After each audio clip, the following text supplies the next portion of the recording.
और देखिए बात करेंगे अगर अजमेर दरगाह की, तो देखिए अजमेर दरगाह में शिव मंदिर का दावा किया जा रहा है। अजमेर शरीफ दरगाह में शिव मंदिर होने के दावे पर ओवैसी जो हैं वो भड़के हैं।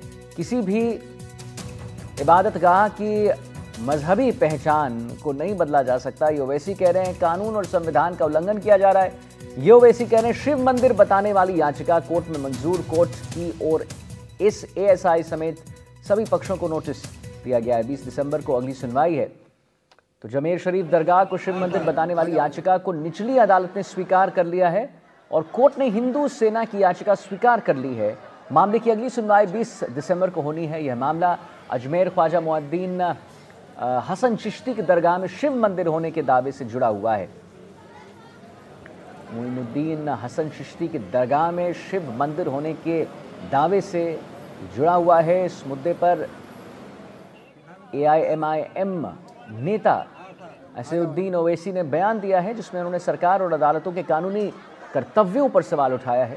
ओवैसी ने एक्स पर लिखा है कि 1991 का इबादतगाह कानून साफ तौर पर यह कहता है कि किसी भी इबादतगाह की जो मजहबी है पहचान जो होती है वो बदली नहीं जा सकती है। ओवैसी ने यह भी आरोप लगाया है कि हिंदुत्व तंजीमों का एजेंडा पूरा करने के लिए कानून और संविधान का उल्लंघन किया जा रहा है और प्रधानमंत्री नरेंद्र मोदी इस पर बिल्कुल चुप हैं।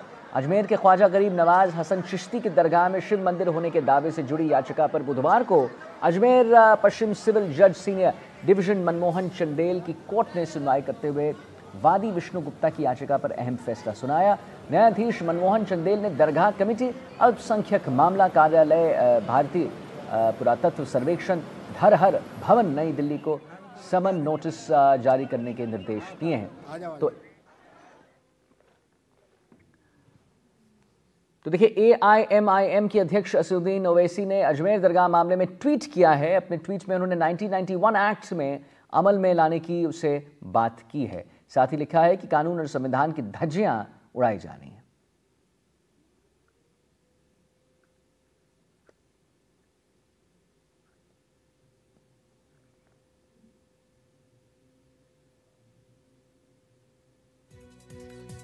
तो ये देखिए, ये ट्वीट है।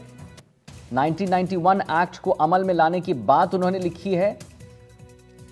असदुद्दीन ओवैसी की हम आपको ट्वीट दिखा रहे हैं, जहां पर उन्होंने ट्वीट करके एक्स पर अपनी बात रखी है और उन्होंने 1991 एक्ट को अमल लाने की बात भी लिखी है।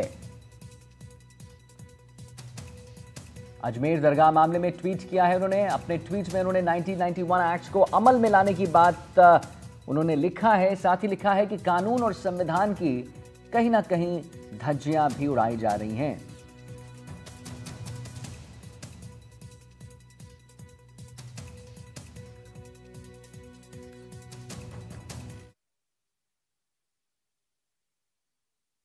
तक जो जानकारी में आया कि दरगाह कमेटी जो स्टैच्यूटरी बॉडी है, मैनेजमेंट बॉडी दरगाह की, और आर्कियोलॉजिकल सर्वे ऑफ इंडिया को और माइनॉरिटी मिनिस्ट्री को पार्टी बनाया गया है।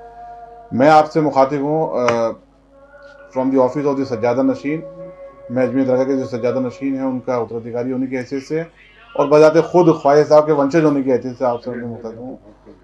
इसमें मैं यही कहना चाहूँगा कि ये तो एक न्यायिक प्रक्रिया है और न्यायिक प्रक्रिया में बोलना ज़्यादा उचित नहीं है, लेकिन न्यायालय में जो भी बात प्रस्तुत होता है सबको अधिकार है अपनी बात रखने का और माननीय न्यायालय उसको सुनता है और संबंधित पार्टीज को नोटिस जारी करता है। हम हमारे वकीलों से इस पर राय ले रहे हैं। हम पूरी नज़र बनाए हुए हैं पूरे मामले पे। अपने वकीलों से राय लेकर के आगे की कानूनी जो प्रक्रिया में अपनानी होगी उसको अपनाएंगे। हम कोशिश करेंगे कि इस बात को खारिज कराया जाए और अपना पक्ष मजबूती के साथ रखा जाए। तो हमारे साथ लाइव जुड़ रहे हैं हमारे संवाददाता पवन अटारिया अजमेर से। तो पवन, इस मुद्दे ने अब एक तूल पकड़ लिया है। कोई कह रहे हैं कि सभी धर्म और आस्था का केंद्र है ये दरगाह, एमालगमेशन होता है सभी धर्म और आस्था का। कोई कह रहे हैं कि यहाँ पर जैन मंदिर भी पहले था। अब क्या कुछ इसमें देखने को मिलेगा आगे? मतलब आई होप कि इसमें कोई विवाद ना छिड़ जाए। क्या वहाँ पर स्थिति अजमेर की, माहौल कैसा? बिल्कुल बिल्कुल, देखिए अजमेर की निचली अदालत के जो जज हैं मनमोहन चंदेल, उन्होंने जो वादी विष्णु गुप्ता है उसकी जो याचिका पर सुनवाई की है और जो पक्षकार हैं तीन, जैसा कि आपने बताया, अल्पसंख्यक मंत्रालय, अजमेर दरगाह कमेटी और एएसआई, इनको नोटिस जारी किए हैं। उसके बाद से ही जो मुस्लिम नेता हैं और जो मुस्लिम धर्मगुरु हैं उनके अलग अलग तरीके से बयान आना शुरू कर दिए। आपने जैसा कि बताया, ओवैसी के द्वारा एक एक्स पर ट्वीट किया गया है, उसमें 1991 एक्ट का बात कही गई है। तो मैं आपको बता दूं, देखिए, वादी की ओर से जो याचिका जो दायर की गई है 48 पन्नों की, 48 पॉइंट की, उसमें एक बात इसकी भी जिक्र की गई है कि 1991 एक्ट, जो कि उपासना एक्ट के नाम से भी जाना जाता है, उसमें यह कहा गया है कि वह कभी दरगाह जाते थे, वहां पर हिंदू मंदिर है, वहां पर पुराने जमाने में हिंदू रीति रिवाज से हिंदू धर्म के द्वारा पूजा अर्चना की जाती थी, लोगों को पूजा अर्चना की। अब जब विष्णु गुप्ता वहां पर गए या जाना चाहते थे तो वहां पर उनको पूजा अर्चना करने की अनुमति नहीं दी गई। तो ऐसे में विष्णु गुप्ता अपने अधिवक्ताओं के साथ में उनकी यही मांग है कि वहां जाएं और वहां पर हमारे जो संकट मोचन महादेव मंदिर है उनकी पूजा अर्चना करें। इस बात को लेकर यहां पर एक वाद दायर किया गया है और जो एक्सेप्ट कर लिया गया है। तीनों जो पक्षकार हैं उनको नोटिस भी जारी किए जाएंगे और मुस्लिम नेताओं के, जैसा कि बात करें, अंजुमन सचिव सरवर चिश्ती और दरगाह कमेटी के जो अधिवक्ता है अशोक कुमार गुप्ता, उन्होंने भी बयान जारी करके कहा है कि हर पहलुओं पर जांच की जा रही है। जिस तरीके के जो वाद में लिखा गया है उसमें यह बताया गया है विष्णु गुप्ता की ओर से कि जो अजमेर की जो दरगाह का जो गुंबद है उसकी जो कलाकृति है, जो उसकी बनावट है, वो एक मंदिर की तरह है और निश्चित तौर में जो दरगाह की अलग अलग इमारतें हैं उसमें कहीं ना कहीं हिंदू मंदिरों का मलबा भी छुपा हुआ है। तो आने वाले समय में 1 महीने बाद ख्वाजा गरीब नवाज का सालाना उर्स भी है, उसको भी ध्यान में रखा जा रहा है। विष्णु गुप्ता का यह भी कहना है कि उर्स में कोई खलल ना हो, हम सिर्फ चाहते हैं कि वहां का सर्वे हो, जो भी जांच एजेंसी सर्वे करेगी, जो भी उनकी रिपोर्ट होगी वो सर्वमान्य होगी।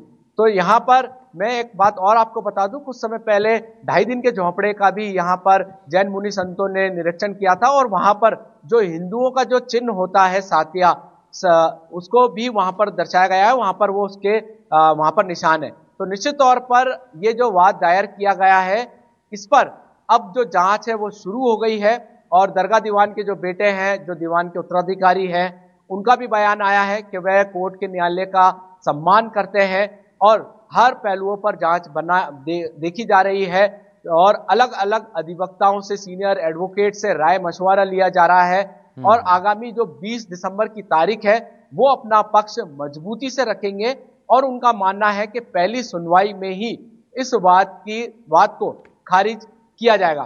फिलहाल अजमेर में अभी तक शांति व्यवस्था बनी हुई है और सभी वादी और प्रतिवादी भी चाहते हैं कि किसी प्रकार की कोई अनहोनी घटना ना हो, सभी शांति से इस प्रकरण को सुलझाएं। नहीं हो, ये कानून व्यवस्था पवन, लेकिन कहीं ना कहीं देखिए अब ओवैसी का एक जो कुछ बयान आता है, जो पढ़ने में आता है कि कई आए कई गए इस हिंदू एजेंडा को पूरा करने के लिए, तो कहीं ना कहीं ये सब बयान आने के बाद बिल्कुल हम और आप पूरा जो आवाम है वो यही चाहता है कि कोई भी अनहोनी ना हो, लेकिन फिर ओवैसी जी की तरफ से ये ऐसी बातें कहीं ना कहीं सुलगाने का काम नहीं करती हैं। पवन, क्या लगता है आपको? कई आए कई गए इस हिंदू एजेंडा को सीमेंट करने के लिए।